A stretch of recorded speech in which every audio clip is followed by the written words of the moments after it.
Tom Boldt, Boldt Construction, welcome to Coffee and CEOs. The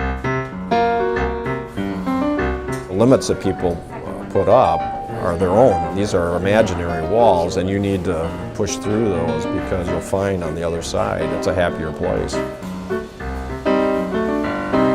So Tom, you guys have been around 127 years. Right. It's a long time. It really is, yeah. You look good. Well, I didn't do it all by myself. Oh, you didn't? Okay. Yeah. So you've been around 127 years. You've seen a lot of growth. You've become $1 billion brand recently. You've expanded from a regional player to a national player. You guys have grown exponentially over the last number of years. Tell me your secret. Well, there isn't any secret. I think we all know that you just have to keep working every day. But I think at the core of the company is this whole idea of people have problems that need to be solved. Mm-hmm. They have space needs, they have manufacturing needs. So how can you work with these folks to help them solve the problem? Yeah. And I think another key element in any business, I'm sure you're hearing this from all the people you talk to, you have to have the right people. Yeah. And my dad, he had some key hires in the late 60s that had a real passion for the kinds of work that we were doing and wanted to do. Yeah. And I think that those folks meshed very well with my dad, and I think that what we've been able to do as a company is not to micromanage.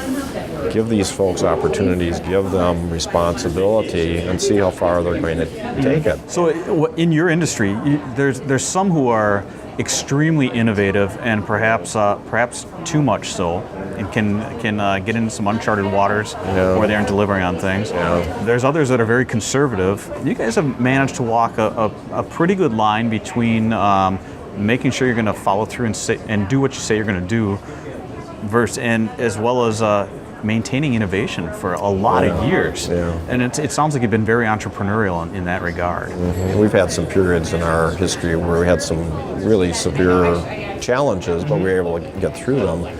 And I think that you want to maintain that somewhat consistency throughout, because people need to have a successful project. Those customers are really depending on you, and one of the sayings is we're only good as our last job. Right. We have to go out and get new work. If that last customer isn't satisfied with the work that we did for them, there may not be another job. Now, we've got lots of different places and people where we're working, but I think that spirit is still there. So you take calculated risks. You use innovation, whether it's coming from elsewhere or you're creating it yourselves. And I just find it really interesting when we go back in the company history and just see, oh, that was something ahead of the time, or oh, that was interesting. Yeah. Boy, we did that, and we were the first here, and I think that's really inspiring for people, and it's a nice legacy. It's a nice legacy to have. But so, Tom, how do you stay up and motivated, even at the times you might not want to be? What kind of feeds the soul for you as far as getting out of bed every day? Wow, yeah, that's a tough one. Well, first of all, to get out of the bed in the morning, I usually work out and do something. So that gets me up going, and I have to say I'm half asleep most of the time I'm doing that. But I guess that's a way to kind of think about the day and that kind of stuff. Yeah. There's certainly some down days that you have, but you have to kind of keep going, and I think to really do a great job so that institution can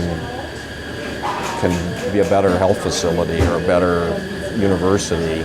Mm-hmm. That's something that's pretty motivating, because you go to these places and you see how I wouldn't say dependent, but how important each and every one of these projects is.